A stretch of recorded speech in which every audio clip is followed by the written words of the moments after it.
This is the Week in Sustainability from Sustain.Life. It's where our team of sustainability experts and practitioners share commentary to keep you up to date on developing stories and news. This week for the Week in Sustainability, we are excited to bring to you a special episode that includes all of the juicy parts of our previously recorded webinar on decoding carbon credits, why they're seemingly always in the news, the state of the voluntary carbon market, and their business value in a net zero economy. I was joined on that webinar by Christie Gamble, Director of Business Development at Cloverly, for a really enlightening conversation that I know will make you all the more knowledgeable on carbon credits. So with that, enjoy. Hello, everyone, and welcome. Thank you all so much for joining us. We're going to go deep on carbon credits, how to evaluate them, how to deploy them in a corporate climate strategy. What I really love about the organization is that it's rooted in climate science. I was attracted to join Cloverly. I've been at Cloverly for about 15 months now as Director of Business Development. What attracted me to the organization was its rooting in climate science and the rigor that we use to assess and evaluate carbon credits and the trust that this enables us to forge with our various clients and partners. I love that. I love that origin story. And I love also just your idea of trust because we are going to get into the controversy Get and into it. confusion, frankly, around carbon credits. And it's just what we're hoping to facilitate and foster a better understanding of what they are, how they get produced, how they get vetted, what some of the natural kind of risks are that underpin a lot of these controversies, and then the right way to go about assessing them with a better and broader sense of understanding and the right tools to employ because they are critical for corporate climate strategies. And they are a critical, frankly, financial mechanism to promote whether it's a removal technology, whether it's protecting, carbon sinks and forest land. They are really critical. We need to make it financially viable and feasible and preferable to do the climate positive thing than to not do that, right? Than to save the forest and sequester it so it can sequester carbon, than to sell it to loggers so they can sell it to timber, right? And so that's just such a critical underpinning that I really want to anchor this whole conversation on because there's so much to learn about the voluntary carbon market. And for all those on the line, we are seriously so fortunate to have Christie because she's such an expert. And so she'll really break down exactly how to walk through what projects are, where they're different, how to assess them to really build that security and build that trust, frankly, on how to best engage with the carbon markets. Amazing. So why don't we just kind of start things off here with Yeah. with just a bit of a context of definition. So to level set, like I can't wait to dive into the controversy with you, Alyssa. To me, that's what gets really exciting because there's there's been a lot of scrutiny attached to the space, rightfully so. But at the same time, there's also a lot of good that comes from this. So I think we need to kind of embrace the skepticism, but also look at what does this mean moving forward. But first, starting with just anchoring with, what is the definition of a carbon credit? Mhm. So, a carbon credit is an asset. It can be traded or sold. It's just like a financial instrument. It represents a metric ton of CO2 that has been avoided or removed from the atmosphere. So, I'm going to get into what that means between avoided or removed from the atmosphere. There is a difference there. But, really high level, I like to think of it as a ton of CO2 that's saved. And the role of the voluntary carbon market is to accelerate and scale these carbon credit generating projects. So when we think about, you often hear the term carbon credit and carbon offsets being used interchangeably. It's a little bit of a difference. The carbon credit itself is the unit, and offsetting is what you might do with that unit. But we can talk about purchasing carbon credits in a way that's not necessarily linked to offsetting. So why don't we just kind of start with, first of all, like going back to your point, Alyssa, about how important this tool is. There are a couple of reasons in particular why we need to have the voluntary carbon market. And I want to start from just the climate perspective. So, the Intergovernmental Panel on Climate Change has said that there is no trajectory available for us to meet the 1.5 degrees Celsius goals without conserving existing nature and biodiversity, without scaling engineered carbon removal, and without innovating in hard to abate industries. Mhm. So these are all really, really critical pathways to be able to achieve the climate goals, not just for 1.5 degrees Celsius, but for even 2 degrees Celsius Mhm. These are things that are going to have to happen. Yeah. And right now, the voluntary carbon market is the only tool that we have available to scale the kind of investment that's necessary into these projects.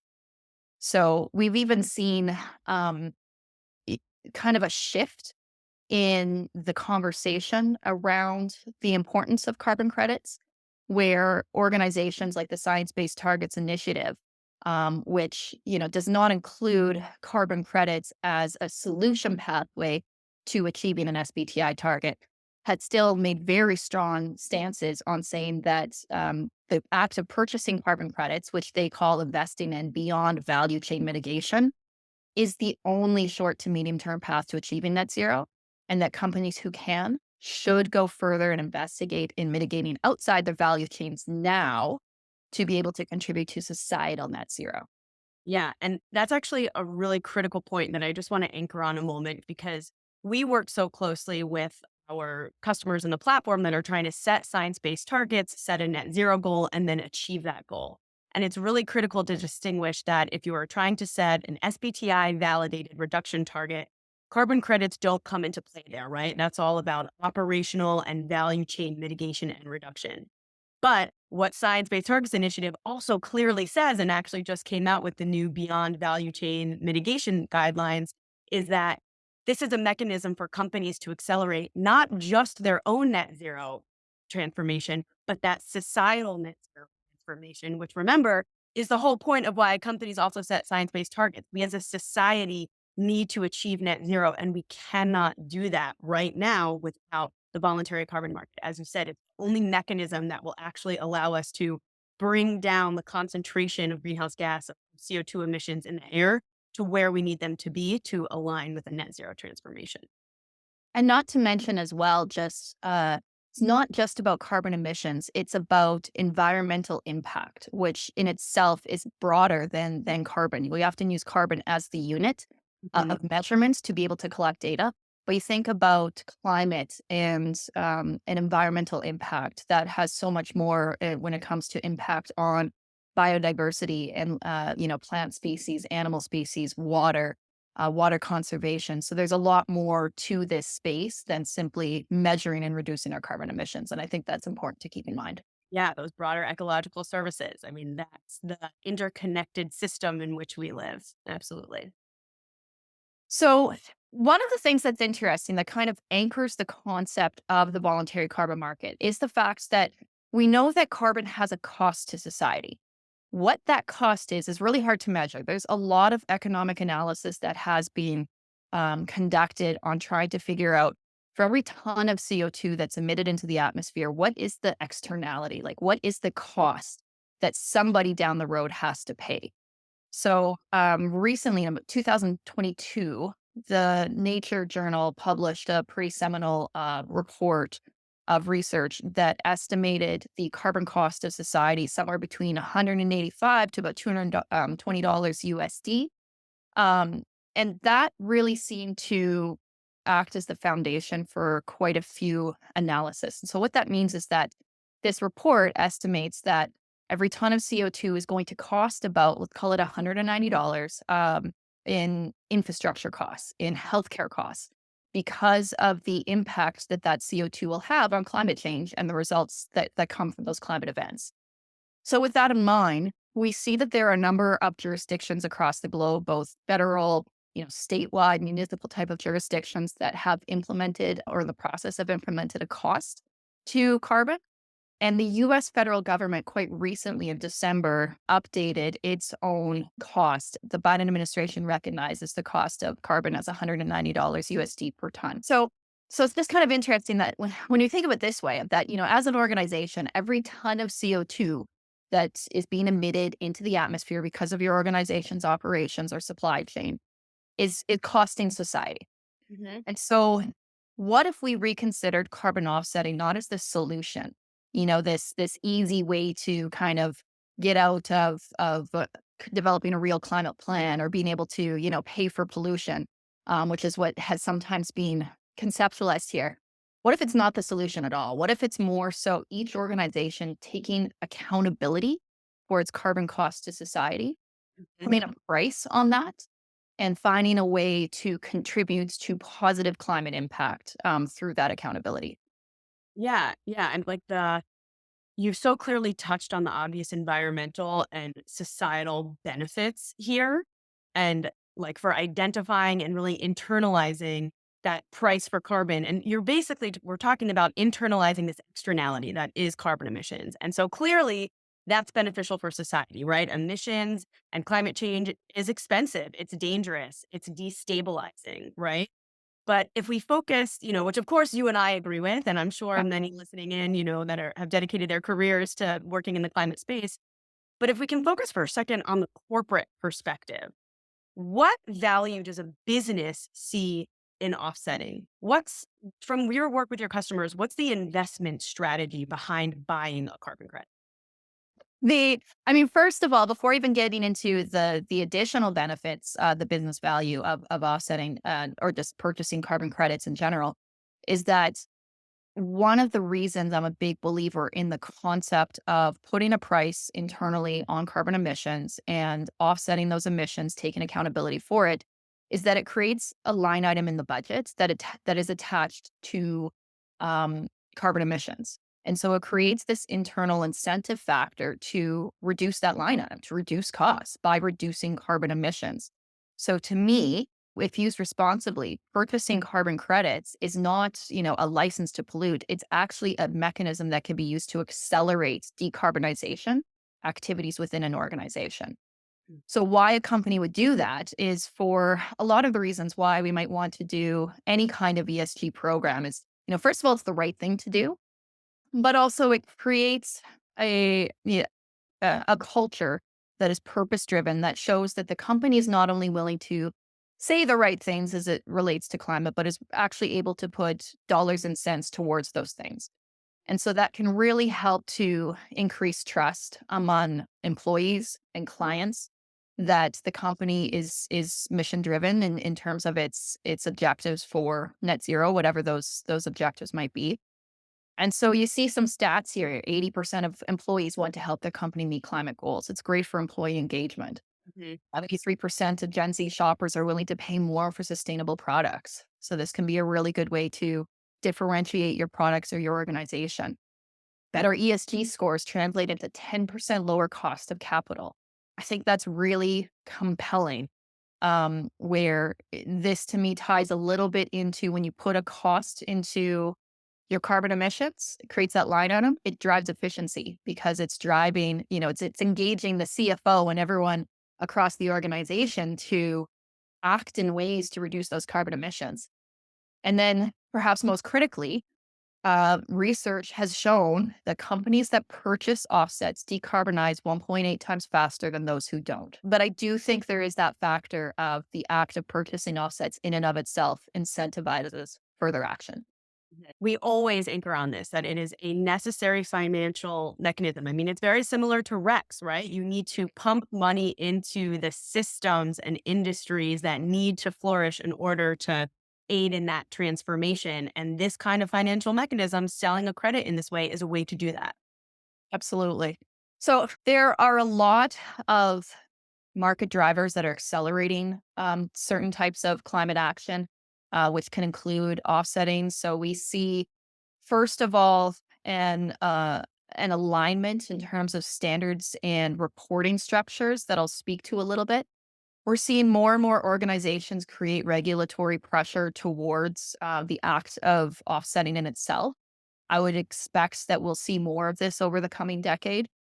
But most of this pressure is coming from competitive pressure, from industry leaders.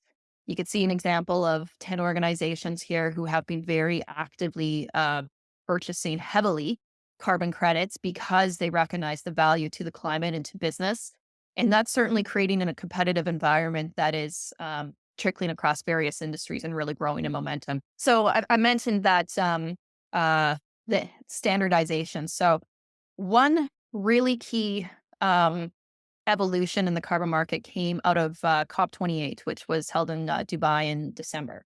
So first of all, the whole voluntary carbon market is constantly evolving. Like there's a lot of change happening in this space. But to me, this was really critical because what occurred at COP was the Greenhouse Gas Protocol, SPTI, CDP, the ICVCM, which is the Integrity Council for the Voluntary Carbon Markets, not to be confused with BCMI, which is the Voluntary Carbon Market Integrity Initiative. They are different though. One is a little bit more focused on the supply side, and the other one is a little bit more focused on the buyer side of carbon credits.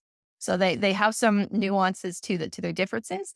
And then combine that with the We Mean Business Coalition. These various organizations, what they did is they came together and created a framework for here's how we fit together in this path of going from measuring emissions to developing net zero targets and strategies to reporting those emissions, and then to engaging in the voluntary carbon market.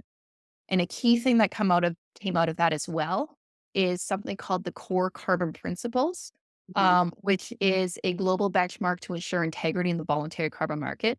So these core carbon principles are the principles themselves have been developed, and what's currently happening is there are a number of various carbon credit projects that are being evaluated to see which projects meet core carbon principles standards. And what this is intended to do is provide more clarity, transparency, and overall trust Yep. for organizations to be able to confidently purchase carbon credits that have a bit more of a regulatory kind of assessment attached to them. Yep. It, I'm smiling because I feel like we work in these auxiliary, or I should say adjacent and so complementary spaces. Obviously, Cloverly in the carbon markets and Sustain.Life with emissions accounting. And in both of those realms and broader ESG, frankly, we're just in this era of standardization. And I think that that's just completely indicative of what, kind of was maybe coming up, more as a silo or in little niche Mhm. pockets, really has broader economic and just corporate relevance as you see more companies, more corporates engaging in these spaces and really valuing, hey, we're really dedicated to this. We're putting real resources into this. Our investors are asking for this. We're being evaluated for this by capital markets and, how to price risk and, evaluate our climate strategy. And they're the ones that are demanding. I mean, really, the investors are the ones demanding standardization so that they can have a more systematic way to make these assessments because it is financially material to them. I mean, it's material to the decisions they make about where they invest. It's huge, and we see even organizations like the SEC coming out with additional ruling and Yep. guidance around this, and so it all ties together in the bigger picture. And it's to me, it's very encouraging that it does feel like there can be a little bit of a slowdown to speed up process happening, where we're still trying to figure out all the regulatory environments and how do you report, and sometimes that causes some hesitation, but it's all intended to be able to accelerate at like a really high speed the pace of activity in the carbon markets. Yep. Absolutely. Okay, so I feel like we've spent a fair amount of time talking about the why of the offsetting and the origin of carbon credits. But let's focus a little bit more now on the mechanics of what a carbon credit actually is. So we're a big fan at Sustain Life, of keeping it simple with the PAVER acronym. So looking at the different attributes of a credit across its permanence, its additionality, etc. So can you maybe walk us through that classification system and how carbon credits, like in regards to avoidance or removal and the different way that these credits get classified and how corporates can understand these attributes and where they might be strong, where they might be weak, where they can make decisions. And this is so much of a judgment call. There's no perfect carbon credit because they get evaluated on all of these different attributes. So can we spend a little bit of time there really guiding corporates on how to understand and assess different credit types?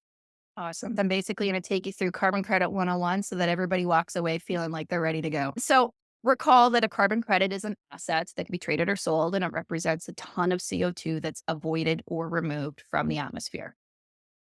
So, the life cycle of a carbon credit, how it works is it starts with the carbon credit developer. This developer will be have some sort of carbon credit generating project. Maybe it's some sort of project that relates to nature conservation. Maybe it's a really innovative method to be able to avoid CO2 emissions from an industrial process, or maybe it's an innovation to remove CO2 using some engineered solution. There's a wide range of projects, which I'll get to. But ultimately, what they do is they will design this project and go through the process of registering this project on a registry. There are quite a few registries. There are about 7 major registries today and a handful of others that have their process of essentially developing and creating these carbon credits to list on registries. The role of the registry over time is to also issue credits and keep track of these credits so that credits can be retired, which I'll get to in a minute. It's also important to note, too, that there are certain credits, including very high quality, good credits that are using their own kind of registry mechanism, going outside of the primary, major registries like Bear and Gold Standard that we hear about. Mhm. Each project has to have a methodology attached to them. So a methodology is like the template saying, here is how we calculate the carbon savings that are attached to this project. So the methodology is really important. If we look at an organization like Vera, there are quite a few methodologies that they've already written. So a carbon credit developer could look at their methodologies and say, okay, well, methodology VM008 is applicable to me. So I'm going to follow that methodology. Or they might develop a new one. Either way, the methodology is really important for laying out the template of this is how we are going to be verifying that the claims we're making here are accurate. What's really key then, as the project goes on, is the monitoring, reporting, and verification mechanisms that are used to really validate that for every carbon credit issued, that the methodology has been followed and that you can track and report and quantify the CO2 savings attached to this credit. And this is where we do see a lot of credits falling short across the industry. Mhm. So it gets to the point where the credits are issued. So the project developer has done the thing to save carbon and done the reporting standards. And now they're going to issue the credits to sell. And this is where a buyer can come in and purchase that carbon credit. What we typically see happening in the space, or what has happened a lot to date, has been quite a few brokers that will come in and somebody will purchase the carbon credit. They'll sell it to somebody else, who will sell it to somebody else. And it tends to transact quite a bit. And so this does tend to inflate costs as time goes on before the eventual end purchaser of the carbon credit decides to really make claims to the carbon savings attached to it by retiring the credit. So that's one thing that Cloverly is attempting to do in the process is link the supplier and the buyer directly to be able to eliminate the usage of the amount, or at least reduce the amount of brokerage that occurs in this industry. Yeah. Key You know, thing is that the final state of retirement. So when the buyer purchases a carbon credit, they retire it to the registry, which means the credit can never be sold again. So it prevents double counting and Mhm. ensures that when when a ton of CO2 is avoided or removed, that only one company or individual is kind of taking claims or credit for that CO2 savings. Yeah, I just have to interject a little bit from the peanut gallery, perhaps. But when you're talking about the over brokerage in this, it's honestly reminding me of like the secondary ticket sales market. Right. So, Yeah. so at this point, I won't name names, but certain sellers almost buy their own stock and tickets so that they can then resell them at a reseller price for a higher value. And I don't know if this is possible. I don't know if it's too nascent, but it just makes me feel like if you're going to have this secondary, tertiary, et cetera, kind of brokerage market, are there mechanisms available that could ensure a certain portion of each of those subsequent sales still goes to the ultimate, like credit or project or transformation that you're trying to financially support in this, and it doesn't just become this money-making scheme for brokers? Well, I think the hard part is like your use of the word ensure. How do you ensure that? In an unregulated environment that's quite new and evolving, that's where one of the challenges has been for buyers is how do they know, when they're purchasing a credit from some organization, how do they know what that flow of finances looks like and how much of it is actually making its way back to the project? And you can even go deeper than that, not just the project developer, but the communities in which this project is being generated. So that's a big challenge for the industry, and it's frankly one of the differentiating points and one of the reasons why I was attracted to Cloverly's business model in the first place was because of the fact that we're doing the best we can to provide that kind of transparency into into that process so that buyers can have more trust that they're not, that their money's going where they want it to go. Yeah. Yeah. All right. I know that we're going to Yeah. get into Cloverly's methodology, but Yeah. before Yeah. there, let's just do like an overview of the types of carbon credits, because this is the part I think that just fundamentally anchors like how you think about the classification of the different options that are on the menu. Awesome. Okay. So types of carbon credits. I mentioned there are two main types. You can roughly categorize every carbon credit into either avoidance or removal, or in some cases, a blended credit, which I'll get to. So, an avoided credit is a project that has reduced emissions compared to the most likely course of action, which is the baseline. A removal credit is a credit like a project that absorbs CO2 back from the atmosphere. So, in the case of avoidance, we're avoiding CO2, removing, we're actually removing CO2. So, um, with that in mind, there are dozens of different ways, types of projects to be able to generate this carbon avoidance or removal. And you can see just kind of some examples, across the screen here. And I'm going to highlight a couple of them to get into the details of what it is that they do and the attributes and the considerations involved in those credits. The key attributes that we look at. So, when you talk about, okay, well, if there's a bunch of different ways to create a carbon credit, how do you know what's a good credit versus a bad credit? Because you can't really compare apples to apples. And it's not even like apples to oranges. It's like comparing apples to like chicken. Like it's very different. So, um, so there are key concepts around carbon credit quality that is based off of what's commonly known as the PAVER criteria. So the PAVER criteria is an acronym that stands for permanent, additional, verifiable, enforceable, and real. Which I've kind of flipped around on here just to highlight what's most important.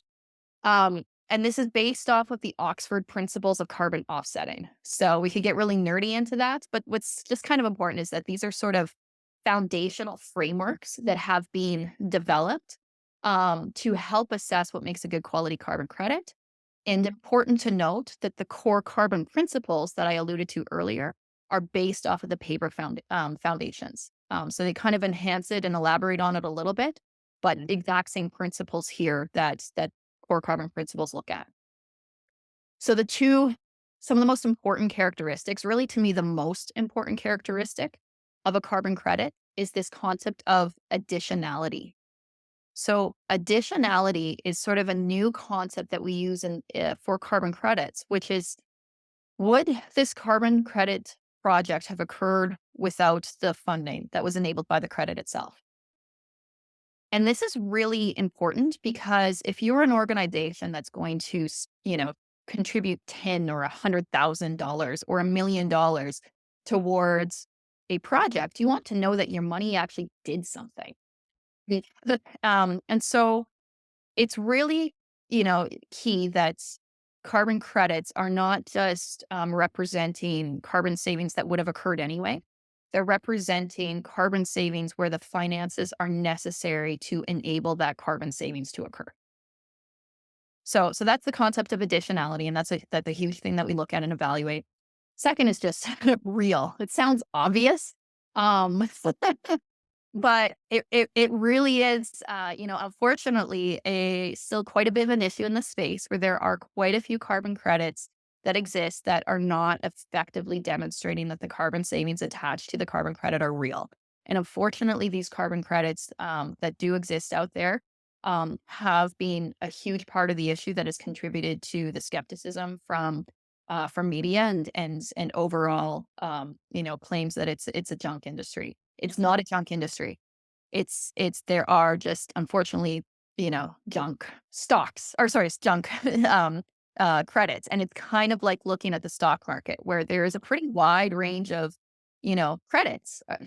Sorry, I keep getting this mixed up. Quite a the different stocks that you could purchase. And there's a wide quality that's attached to them in terms of like risk and everything like that. So similar concept that is happening here, but most importantly, is a carbon credit project actually delivering on the carbon credit claims that it is making?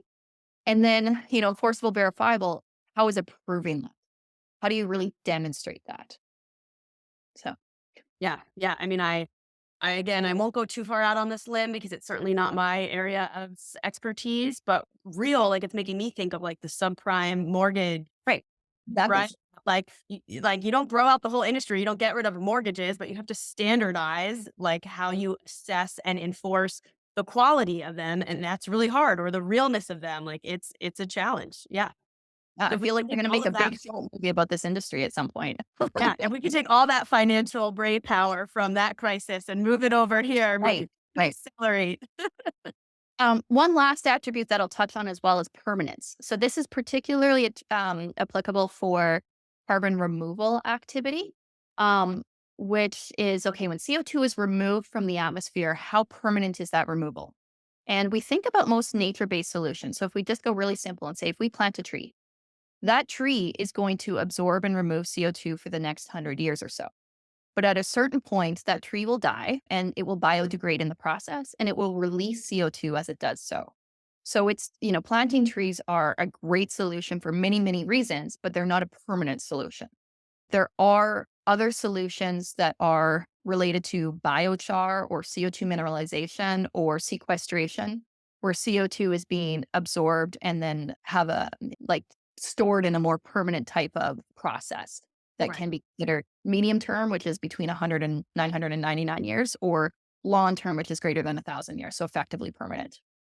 There's a lot of carbon credit and offset providers and marketplaces and players out there. And this is frankly something that we come up against all the time in our own industry, both of our spaces. There's so much noise, there's so much competition. And frankly, that breeds a lot of controversy and challenges because not all of those players have equal rigor or quality.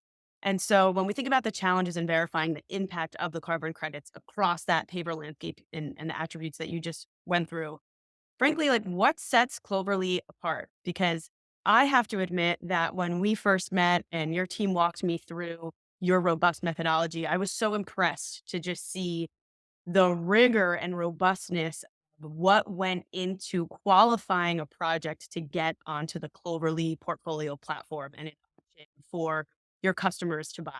And so, if you could just spend a little bit of time walking us through what that methodology is, because we're not experts here, right? Like corporates can't be expected to be able to assess each project individually, independently. And that's why they rely on obviously the marketplaces and the portfolio. So can we just spend a little bit of time there?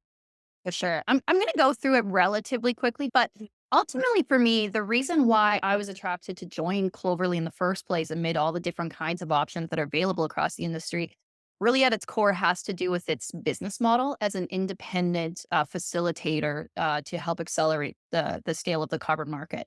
Mhm. And so traditionally what has happened in this space is you get project developers, brokers who invest in these various carbon credits and maybe purchase inventory of credits that they're trying to sell.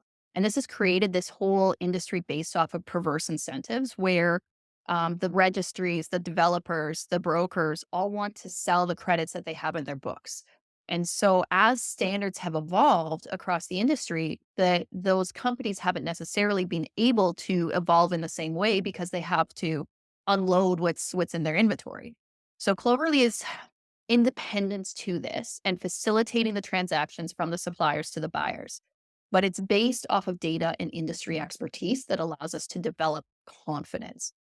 And where that data comes in is we have a team of climate scientists headed by Sean Gagnier, who's our head of climate science, who have created a proprietary database of over 17,000 carbon credits that exists across the world, like carbon credit project types.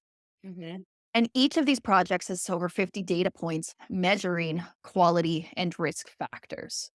So, this really allows us to rigorously assess what is a good quality carbon credit and how do we really compare the credits across the different credit types.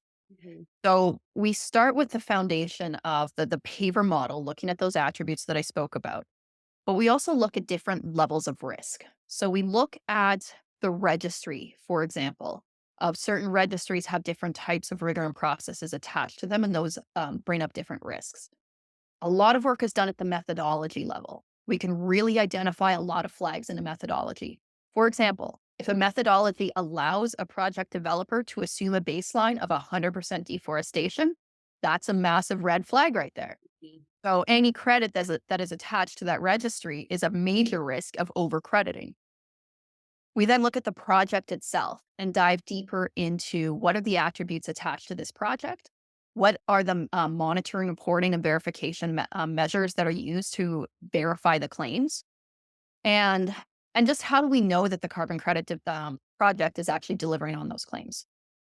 So we also take all that information and then augment it with everything available across the industry. So we've partnered, if you look at the blue lines, we've partnered with the three major rating agencies, B0, Silvera, Calyx. These are kind of like the Moody's of the, of the carbon credit world, and they're applying their evaluation processes. So we've partnered with those agencies to pull in all that information. And together, combined, those three rating agencies have assessed, I think, somewhere between 400 and 500 of the credits. Mhm. So it's great. It's a good start, but it's still pretty short of the 17,000 credits that exist. Mhm. So we use that information and then we augment it. We also look at national level risk, political risk that can be included for different projects, and then also just awards and look at some of the major players in the space who have deep climate science expertise and what are they doing. So it really is a very comprehensive way to be able to assess and evaluate credits. And this can be really useful when we have a client that might be operating in a certain country and says, we want to be able to purchase credits from this country.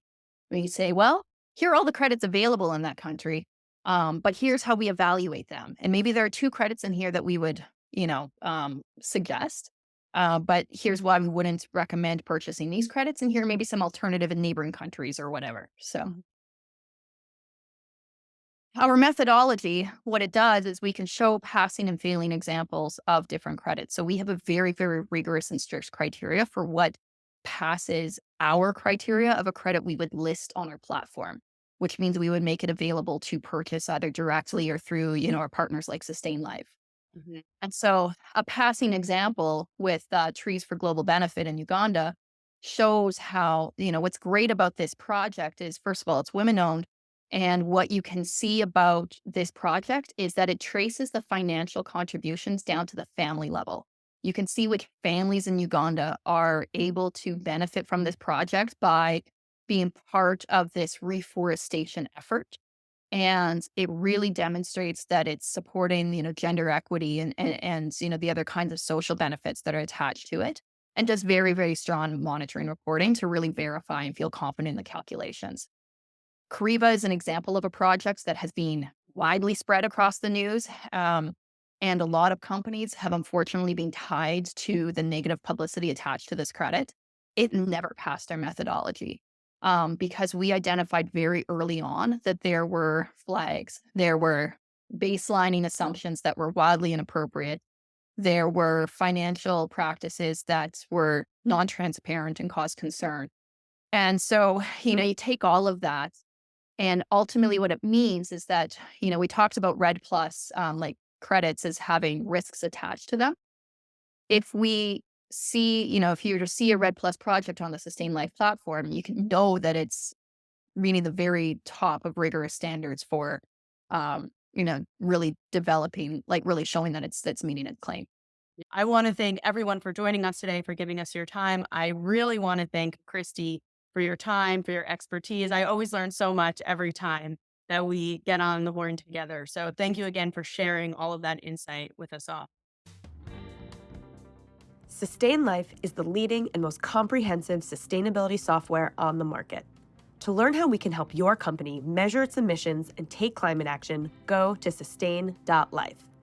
Don't forget to like and subscribe to this show on our YouTube channel or your favorite podcast platform. Thanks for tuning in. See you next week.